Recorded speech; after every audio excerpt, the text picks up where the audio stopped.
we are going to go ahead and get the webinar started. Thank you all so much for being here. And I just wanted to start off by saying congratulations on your offer of admission to the EdD program. We are so excited for you, and we are very excited to welcome you to our community this fall.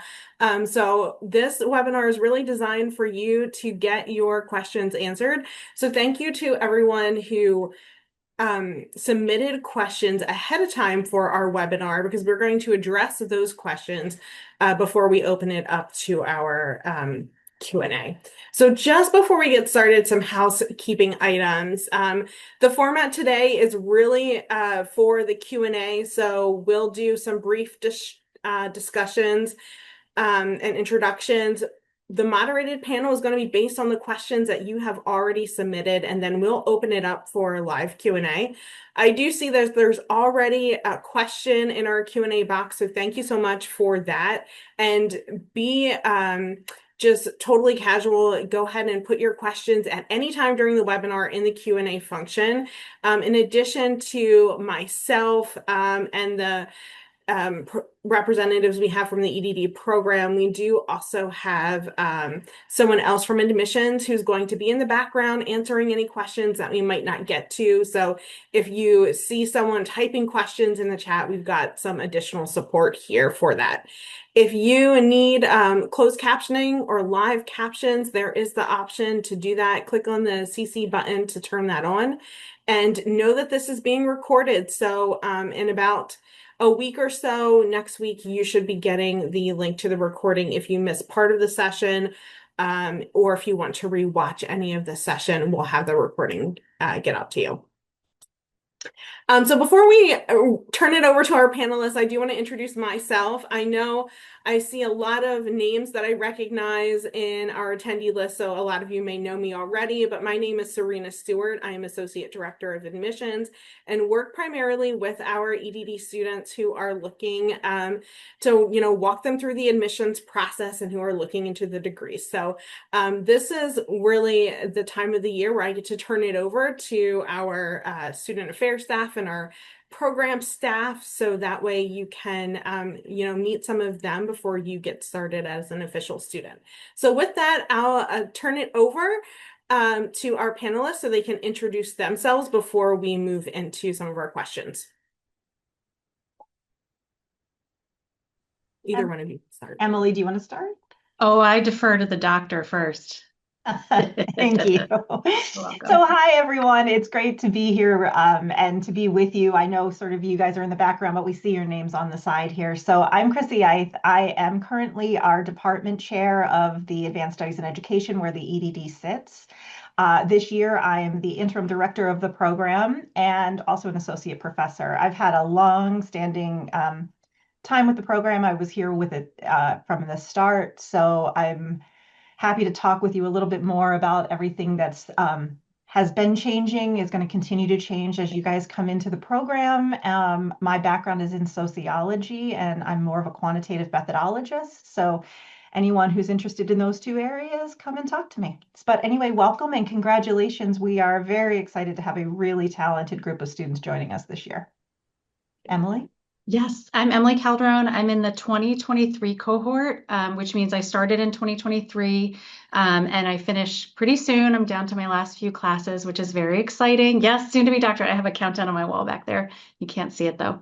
And I currently serve as the Associate Vice President for Student Development at Loyola University in Maryland, which is actually just down the street from Hopkins. And prior to coming here about a year and a half ago, I actually was at Hopkins for 16 years and managed new student orientation for undergraduate students. So have been in the higher education realm my entire career, and most of it in Baltimore as well. And I'm super excited to share what I've learned in the last 3 years of the program with you.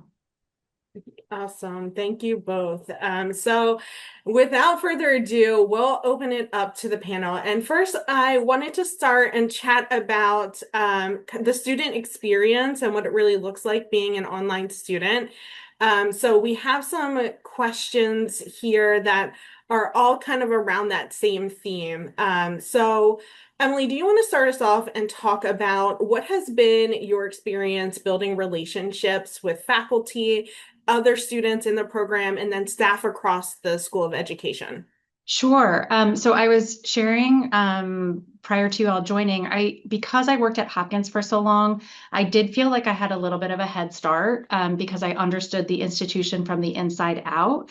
That being said, I had not been connected with the School of Education prior to starting the program, and every school at Hopkins is its own entity with its own vibe and student culture and feel.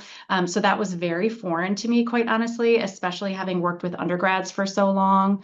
I took a 25-year gap between my master's degree and going back to school. So the last time I was in school, I was turning in papers, right? Like it wasn't an electronic submission. There was no discussion board. We were sitting in class for 3 hours each night in the master's program. And so it was definitely an adjustment to get used to not seeing people or being in the classroom. That being said, the residency that they do in the summer, which I think they just announced the dates for today, is key to starting you off on the right foot. That is where you're going to meet all the faculty and start to put faces with emails and names. You're going to meet all of your incoming peers and upperclassmen peers. And that really is the start of the relationships that are going to help you be successful and navigate through the program. All of the people that I've met in, not just in my year in my cohort, we started at residency together, and you really build that relationship so that you can text them in the middle of the night to be like, I forgot my discussion board post prompt. Like, can you remind me of what it is? Or do you have this date for your paper, or is it the following week? Because I'm getting confused. I also reach out pretty regularly to faculty. So Dr. Eith is actually one of my problem of practice reviewers. And so I'm in contact with her and my advisor very regularly to say like, hey, I had this new idea, tell me what you think of it.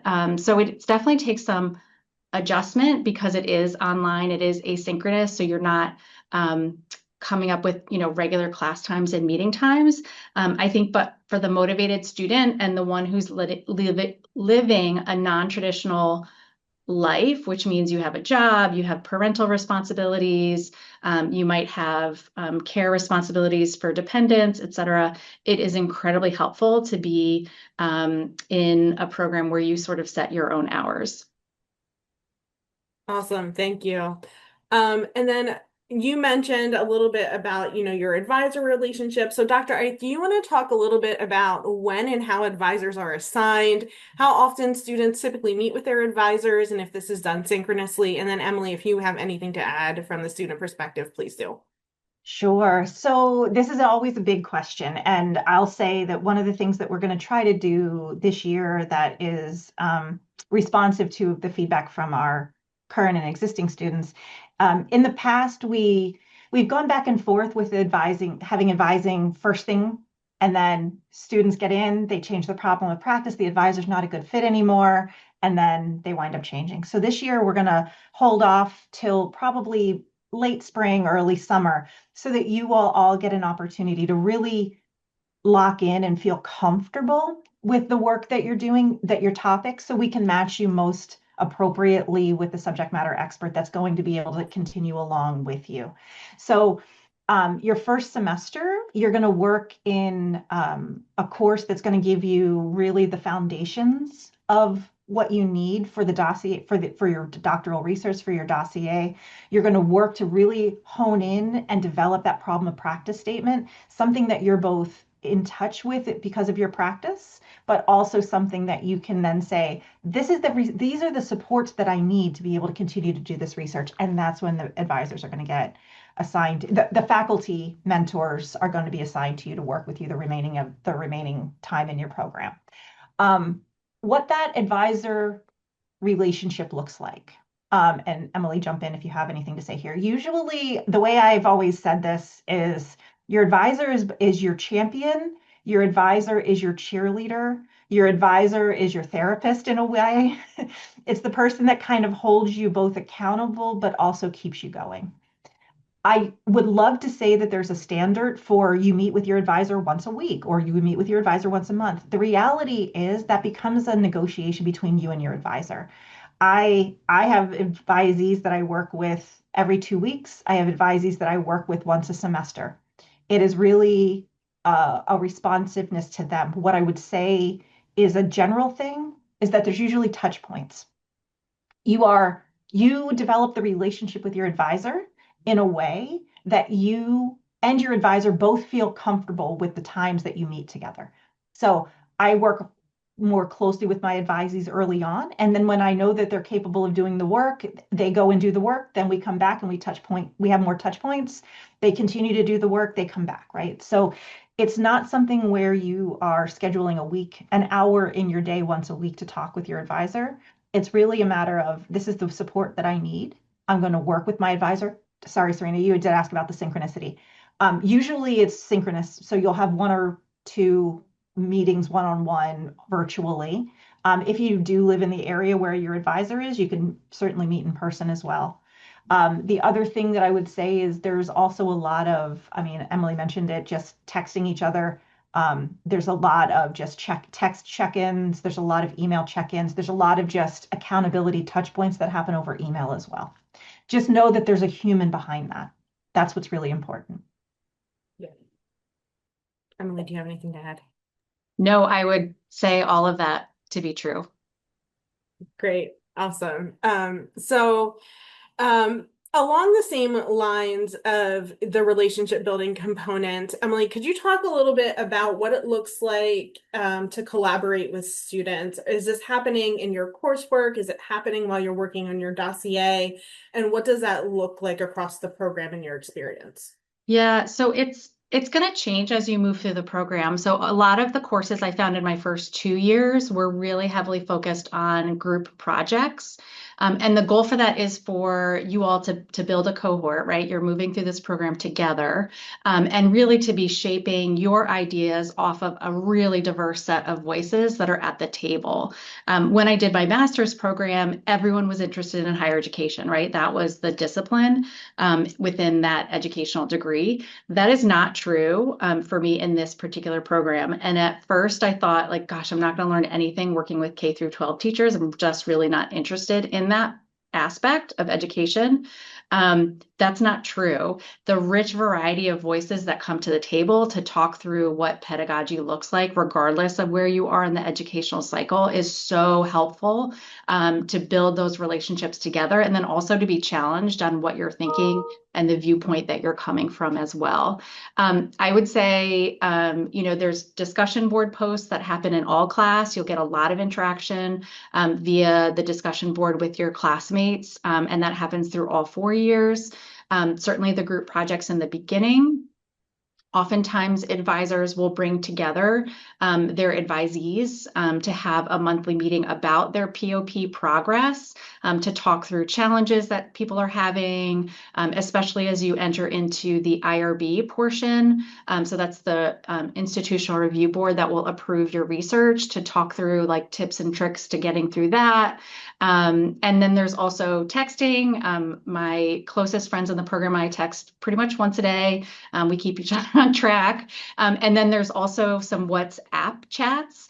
There's one for my cohort. There's also one for each class.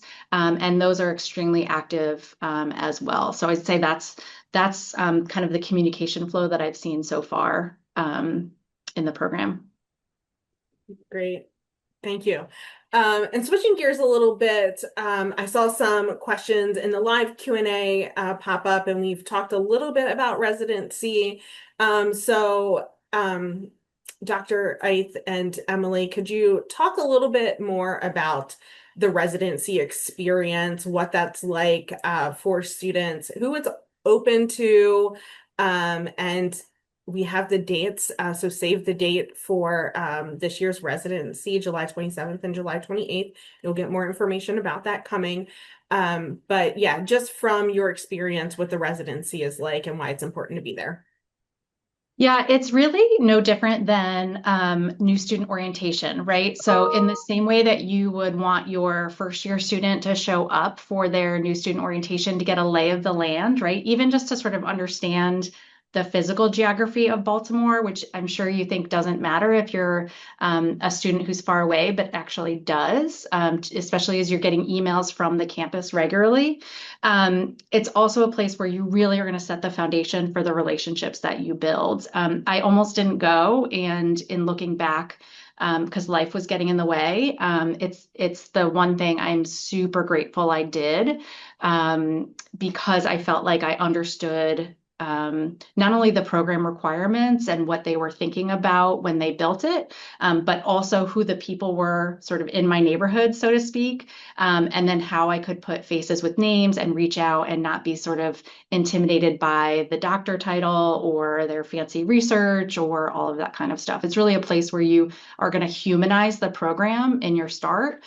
You're also going to use that to feel a lot less stressed, right? You're going to come in and see everyone is nervous about starting, even though you shouldn't be. Getting in, I think, is half the battle, right? Proving to yourself that you can do it is the other half. Awesome. Yeah. And I think there's also, I mean, to your point, Emily, I think the intent behind residency.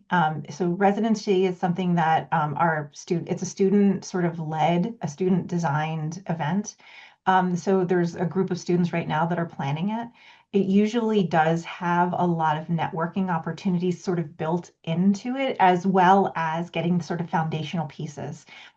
Most of the faculty, if not all of the faculty, are there across the 2 days. So again, we joke. I've had a couple of students that are international students who, when you see them at graduation, you're just like, oh, you're not just a little box, right? So to get the humanized component to it as well is always really nice if and when you're able to attend. I think in that first year, I know the group right now has some pretty special things planned for you all to join, but just to be able to walk into a group of 150 students that are sitting there all waiting to welcome you into that fold. It's a really meaningful and powerful networking opportunity for you. Great. Thank you both. So switching gears here a little bit, there's some questions in the chat about, the nuts and bolts, the curriculum, and some questions that our students had that they submitted. So Dr. Ith, can you talk a little bit about the flexibility as far as if students are able to take classes in multiple area of interest as electives, if they're able to take, additional classes or speed up their program, like what that really looks like? Sure. So so we've iterated through this program in a way where we had sort of those areas of interest being really sort of tightly locked in, meaning you take that area. We've heard from enough students that they wanted to be able to actually just explore those things that made them more well-rounded. And so you do have flexibility. You have flexibility to take, you could take 2 leadership courses, 2 technology courses. You can kind of pick and choose your pathway. That's a very intentional act on this part because we want you to take the elective courses that are going to support your research and your, future plans the best. In terms of being able to accelerate through the program, yes, we have a plan. So the idea behind the 4-year plan was to have students have more flexibility in the summer so that there was time off. One of the things that we heard was that, there was it was a lot to continue to just take courses throughout the 9 semesters consistently. So we created an opportunity for students to slow down a little bit and take courses that would have a lighter summer. That's the 4-year option. The other approach to that is to take it within 3 years, right? So I say 3 years, technically it is 9 semesters, starting in the fall and ending in 9 semesters from then. So you can finish it ultimately feels like 3 years. What's unique about Hopkins is that the summer semester actually, instead of being the last semester of an academic year, is the first semester of an academic year, which was very unique and something that I've not experienced before, but just letting you all know that. So one of the things that I think we have a plan for you if you're interested in that. We can talk about it. This is one of the things I know I saw some comments in the Q&A about registration holds.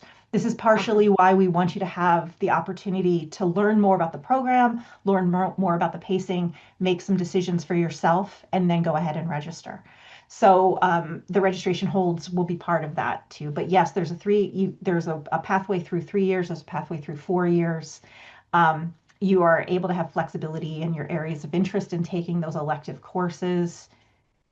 And I think I hit everything you asked for, Serena, but Yeah, that's great. perfect. Emily, is there anything else that you wanted to add to that? No, so I will say that I was admitted into the 4-year cohort, and I did take my first summer off, and that's probably my biggest regret, to be honest, is I wish I had taken actually 2 electives then, and then 2 electives last summer so that I could be done earlier, because it's pretty quiet in my job in the summer, and so that would have been a great time to actually overload on courses or do something like that. Awesome. Well, that's a great transition into the next question. There have been some questions about the time commitment. So can you talk, Emily, a little bit about what it is, like your weekly time commitment, and then also the strategies that have really helped you to manage a balance between your coursework, your professional work, and then also your personal life? Sure. That's a lot.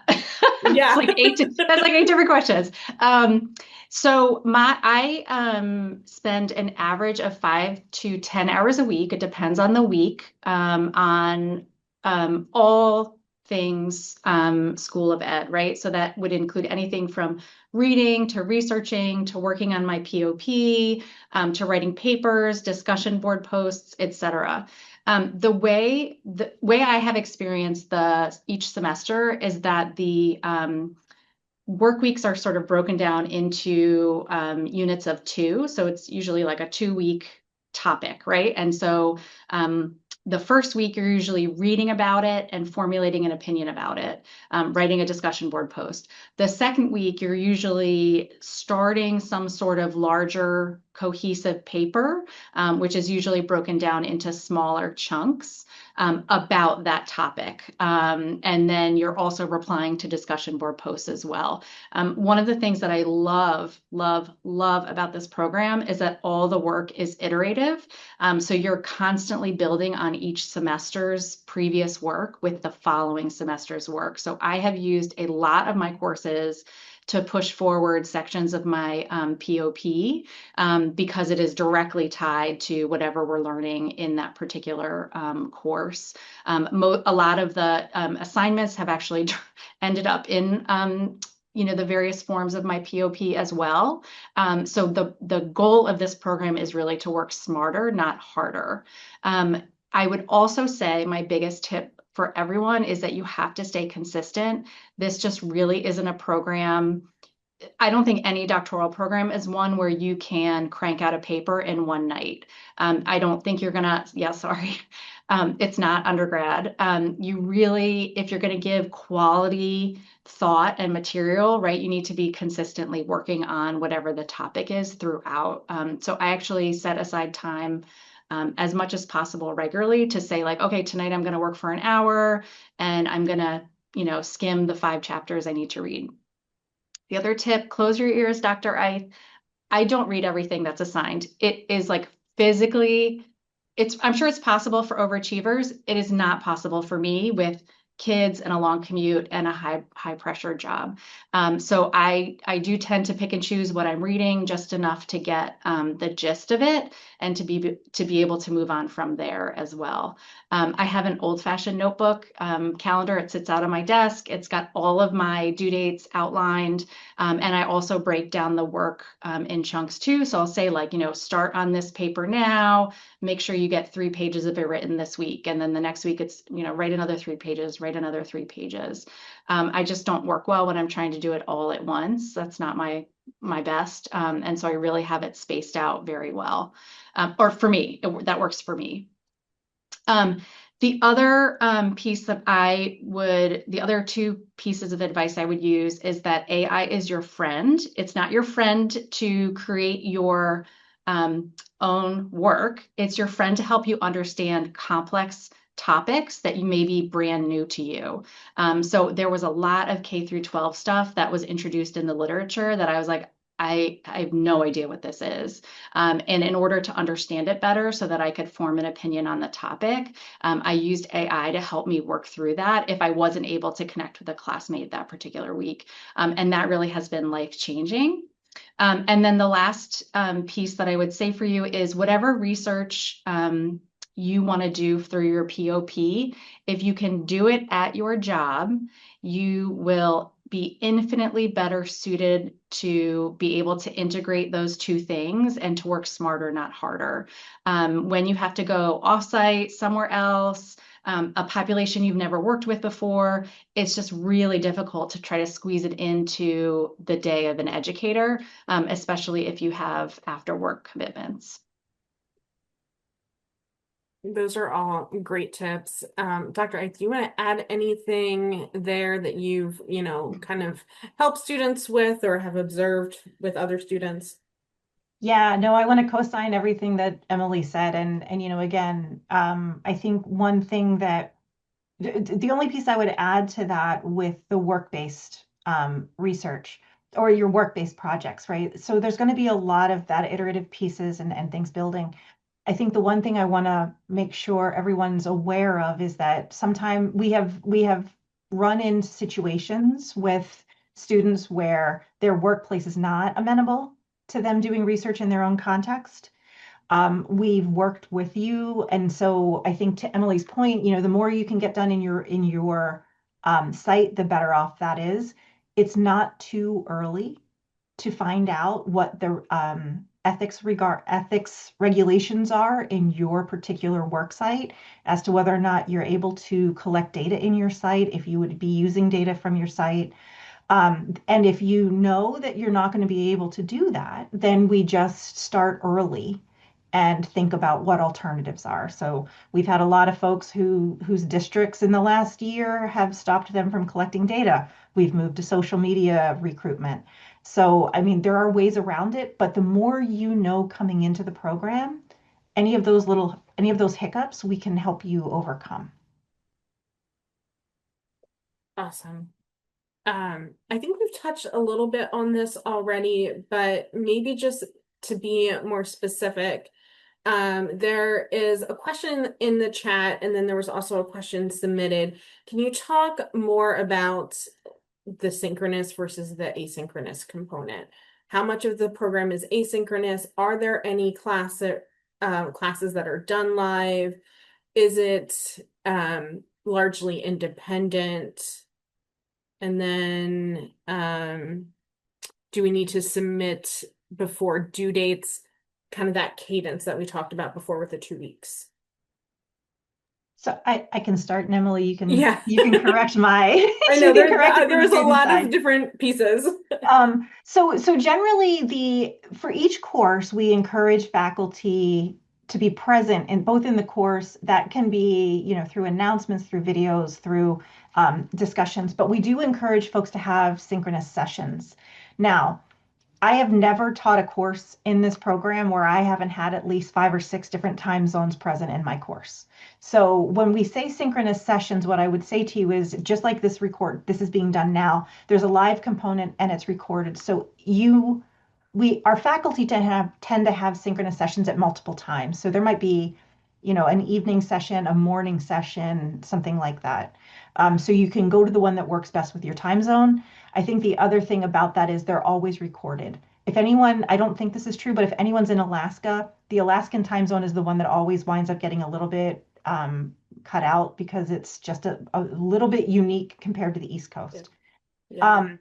The other thing is there is one course that is an elective course that is a synchronous live. It's online, but it is synchronous live course. That's Dr. Ebony McGee teaches a critical theories of racism in education course. That is the only one that we have in the EdD that if you chose to take it, it would be a live synchronous course with online, but it's all online. So you would have to show up for lectures. That's the only one that isn't just sort of an asynchronous course where the pace is really your own within that 2-week module. Anything you want to add, Emily? Yeah, so I have noticed that it really depends on the faculty member who's running the course. So I have one class right now that I'm in qualitative research. That faculty member is holding a taped synchronous session every 2 weeks because there are a lot of topics that we are all sort of brand new to as novice researchers. So she's not teaching, but she's answering questions you might have about the reading, the concepts, the topics, etc. I have another class that I'm in right now, multicultural education, and there are no sync sessions, save for the beginning. But a lot of the topics there don't really need clarification. So it wouldn't make sense to have sync sessions. I think it wouldn't make sense to have sync sessions. So it really just sort of depends on the faculty member and the topic. Most sync sessions are not required because of the time zone brouhaha. So a lot of folks that I know will actually just not attend and then watch the recording later and get up to speed that way. Great. So just switching gears, we just have like 2 more questions to go through that were pre-submitted. And I see many of you are answering the live questions. So thank you for jumping in and doing that in the chat.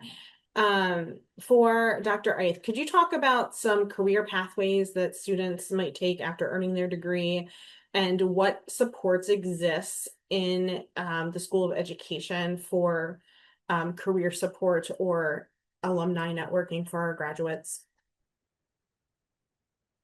Yes, if I just need to remember to unmute myself.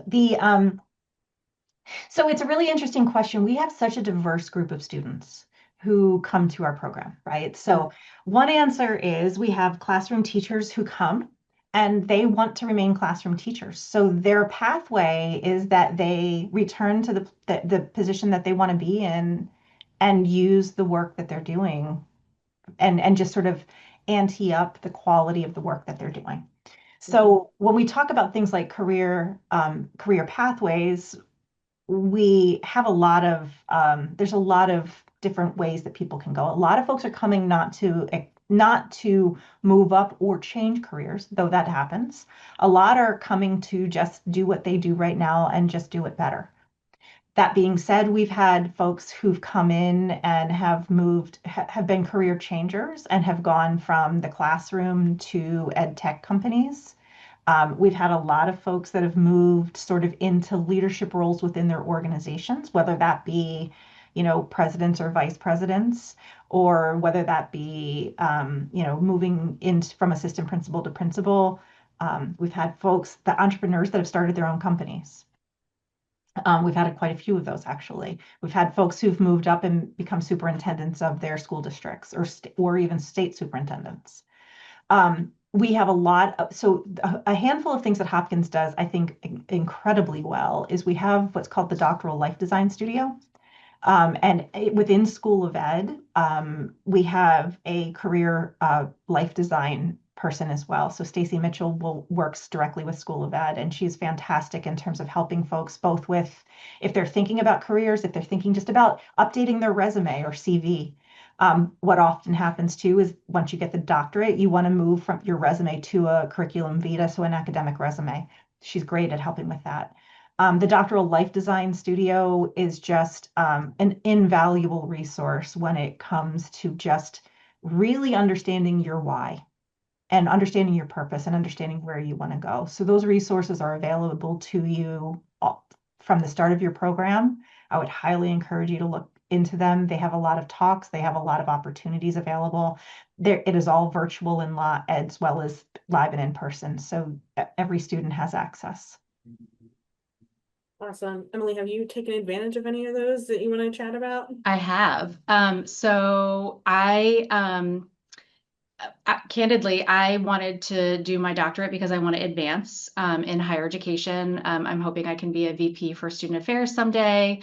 And when I was looking to leave Hopkins, I actually went to the Life Design Lab and asked them to help me craft a better resume. I will also say that not only was the resume help extremely awesome, and I think gave me a leg up in the process, even just having the anticipated completion date on a doctoral degree on your resume my boss has told me, actually put me ahead of other candidates who are only master's level. And so I think the advantages of both the networking pieces through the Life Design Lab and the career support that they can give you, and the actual sort of like name and anticipated completion date on your resume are both incredibly helpful, no matter what career you want to pursue. I will also say, even though I thought I just wanted to advance in my career, the best surprise of this program is I love to research. I love to research and I love to publish. So I have really gotten very deep into that publishing field in the last year or so, because I realized it's a side passion. And I want to sort of rename myself from a practitioner to a scholar practitioner. Awesome, thank you. So turning a little bit here to some of our live questions, we have two that go hand in hand. The first one is it possible to see a copy of a 3-year pathway compared to the 4-year pathway for the curriculum? So can we speak to that, Dr. Eith? And then in the same vein, is 6 the maximum amount of credit hours students can take per semester, or can they take 9 if that is an option? So let me answer the first question first, and Yep. I can make this available, Serena, so we can have it. We can make available the 4-year pathway and the 3-year pathway, the 3-year pathway, the accelerated pathway. So just to give you a sense, the 4-year pathway has fall and spring at 6 credits each. No courses in the first summer. And then in the second summer, you're taking 1 course, and in the third summer, you're taking 1 course. So it extends into the 4th year. You're finished in May, and you will walk that 4th May. In the accelerated model, you're taking 6 credits for 9 sequential semesters. So fall, spring, summer, fall, spring, summer, fall, spring, summer. So that is on a 6 credit model. 6 credits per semester. What I want to add is that I've seen questions in the chat about being under 36 credits for your master's. Let me also say that for those students who are coming in with additional credits beyond their master's degree, meaning that they have 36 credits as a master's degree, if they have postmaster's credits, we do have a process where one can apply to transfer in 6 additional credits beyond the 36 credit master's. And so that's something that we can talk about at residency or at a later time. So if you are in a position where you have 2 master's degrees or a master's degree and a postmaster's certificate, the key is that it has to be postmaster's. So it has to be after your master's degree. It also has to be, it can't be if you happen to come in with like an MBA, which is 48 credits or something like that. It has to be after the master's. It's not just in addition to the existing master's degree. So I just wanted to add that piece as well. Mm-hmm. That's another way to help accelerate through your program. The latter question about taking 9 credits, we've had students do that. We've had some GATE scholars who were required to take 9 credits at a time. I would say that if you were a full-time working professional with life, because lifes, I would just encourage you to think about your time commitments. I don't think there is something to prohibit you from taking 9 credits. I would just very much encourage you to think about the fact that you are taking course credits and you are also writing a doctoral research project. So understand that there's a lot of work that's happening. Not all of the work is happening just in your courses. And you also have a life and a job and other responsibilities. So it is not, I wouldn't say it's prohibited, but we would really want to talk with you and make sure that you understand what you're committing to. So I'm actually taking 9 credits this semester, and I would never have done that in my first 2 years. I would not recommend it because the really heavy lift of your POP is happening then too. And that happens like on top of your coursework. So a lot of your coursework will translate into the POP, not all of it will. And so I would not recommend 9 credits unless you have a very stable job. And by stable, I mean like there's never any fires to put out on a daily basis, and you have like minimal personal commitments. Thank you. So I would love to hear the perspective from both of you on this one about publishing coursework and then writing for academic journals or attending conferences. Yes, do it. No, I can't. I don't. Yeah, it just says I assume our coursework will be getting published. So can you just talk about like what Yeah, students get to experience, what is kind of sure. incorporated into the program? Sure. So, I mean, I think I've published with many of my students, a number of my students. I've also done conference presentations with my students. I think um, I and Emily, you can speak to this a little bit more, I think, but I think I don't know that there's a direct translation always from your coursework to, say, publishing things. I do think, though, that there are elements of your coursework, like a literature review here or an assignment there, that might encourage you to think a little bit deeper about something that can become the kernel of something that would be publishable. Now, that doesn't have to just be in academic journals. It can be op-eds. It can be in professional writing spaces like magazines and different things like that.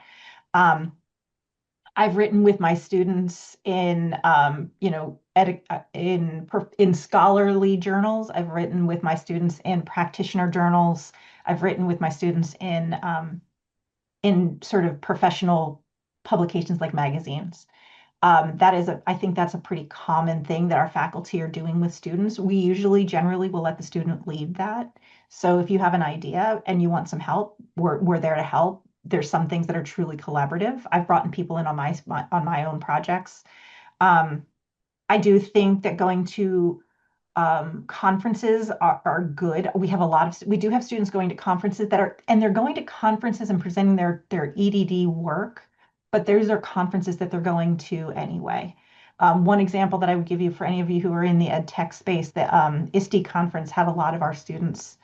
I wish I could say I know exactly what that means, but it's basically the International Society of Technical Educators or something like technology educators. Um, so there's a couple of things. There are a couple of things there that I think we've had some pretty good stuff. The Mind and Brain Conference is another one where we have a lot of our students presenting at. Um, Oh, Emily, anything you want to add? Yeah, so the third course I'm taking this spring is actually an independent research with my advisor, and we are working on an article to submit for publication. So it's definitely possible for you to combine those two things. The multicultural education class that I'm in, you can choose your final project. And I chose to write a journal style submission. And I am going to submit that to several publications for consideration. So it doesn't always connect directly, but a lot of what you're doing in your POP might also be publication worthy. I've already submitted quite a few portions of my problem of practice and my scholarship of discovery to journals and have gotten them published there too. Awesome. And then this one is for you, Emily, as well. How personalized are your courses that you've taken as far as professor feedback, group discussions, and do you feel less like a number and more like a person? Yeah, I very much feel like a person in this program. I don't think I've ever felt like a number per se. I'm always getting individualized feedback on my papers, on my discussion board posts. There's often something very specific that the faculty member will direct me towards as a resource, especially around my research interests. So I can understand that because we're all behind screens, it can feel like there's a distance and a lack of human connection, but that has never been my experience in the program. At all. Great. And then Dr. I, do you want to talk about, is it possible to combine leadership certification courses in addition to your EdD coursework? so leadership certification, so without additional information about that, I would say that the EDD is not a degree that certifies. So if the leadership certification is around the like leadership, school leadership, administration and supervision leadership, those kinds of certifications. We have had students in the past. I mentioned a Gates Scholar in the past who did a certification program alongside the EDD, but understand that that was someone who was doing two separate degrees, and she was a full-time student. She was on sabbatical from her career while she did that. So I don't want to say that the EDD will allow for certification. It will not. It does, if you're choosing to do something else alongside of that and have the time commitment, I would just again encourage you to think about the amount of things that you're committing to while doing it. Awesome. Let's see.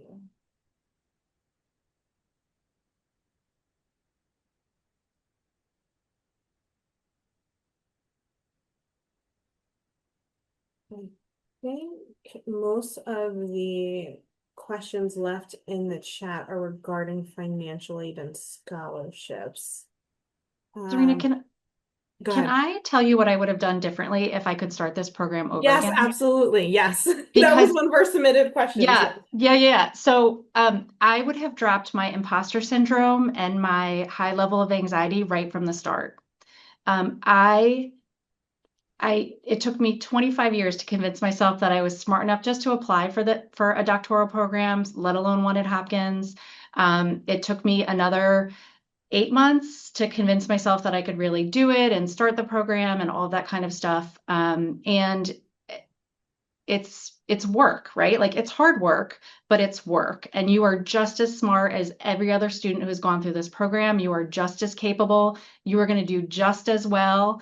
As my advisor tells me, the best type of POP is one that ends with a period, right? Because it's done and it's completed.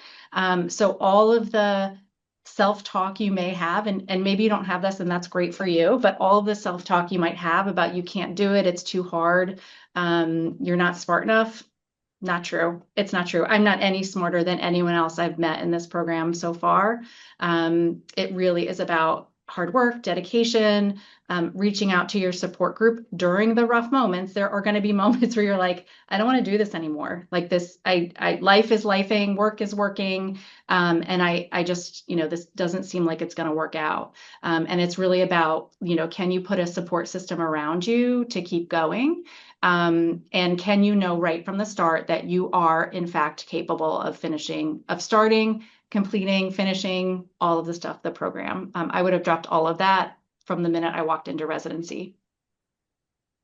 You're getting a lot of affirmation in the comments and a lot of people who are saying that this is helpful and they needed to hear it. So thank you so much for sharing that. Mm-hmm. And if I could just add a piece of that, there is to that point, Emily, I mean, we take admissions very seriously. There we as the faculty who are going to be working with you have the confidence. We wouldn't have admitted you if we didn't think you have the skills, the compassion, the empathy, the talent, the drive, all of those things. You're all amazing and excellent people in your everyday life right now. So we're looking forward to learning from you. We're looking forward to having you join us and all learn as a collective community. And so absolutely you belong here. We would not have said, yes, please come if we didn't want to learn from you and that we didn't think you belong here. So we will continue to do our best to make sure you are reminded of that, even in those tough times. Great. Thank you so much. And I think that that is a great place to kind of segue into some next steps and just some information that our cohort should keep in mind.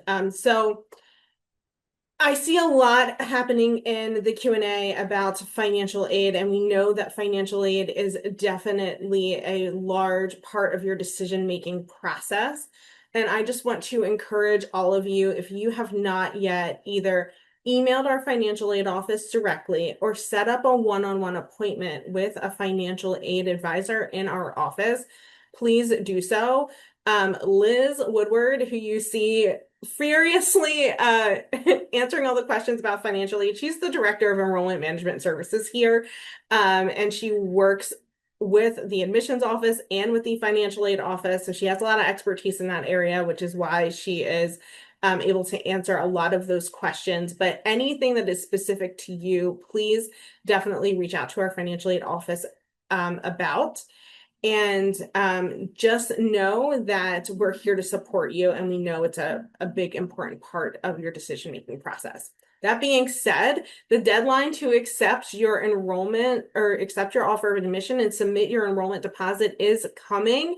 It is April 29th. So if you have any additional questions, you can reach out to me about how to accept your offer, or any additional clarity you might need. And then be on the lookout for orientation, residency, and program details coming in May. We talked a lot about, a program plan, what that looks like, orientation details. They are coming to you after the deadline to accept your enrollment deposit. You'll start to get that information, and all of those next steps and all those pieces will fall into place. And then if you have questions that we didn't get to today, I do realize that there were a lot, and a lot of people had a lot of different questions that they submitted beforehand. If there was anything that we missed, please reach out to either myself at soe-apply@jhu.edu or the EdD program. Dr. Eith and also Denise, who works in the EdD program, are here to help you in your journey from admitted student to current student in our EdD program. So we are here to help you along the way. And with that, I think we just have our ways to stay connected. Yeah. So please stay connected with us as you are moving throughout your journey.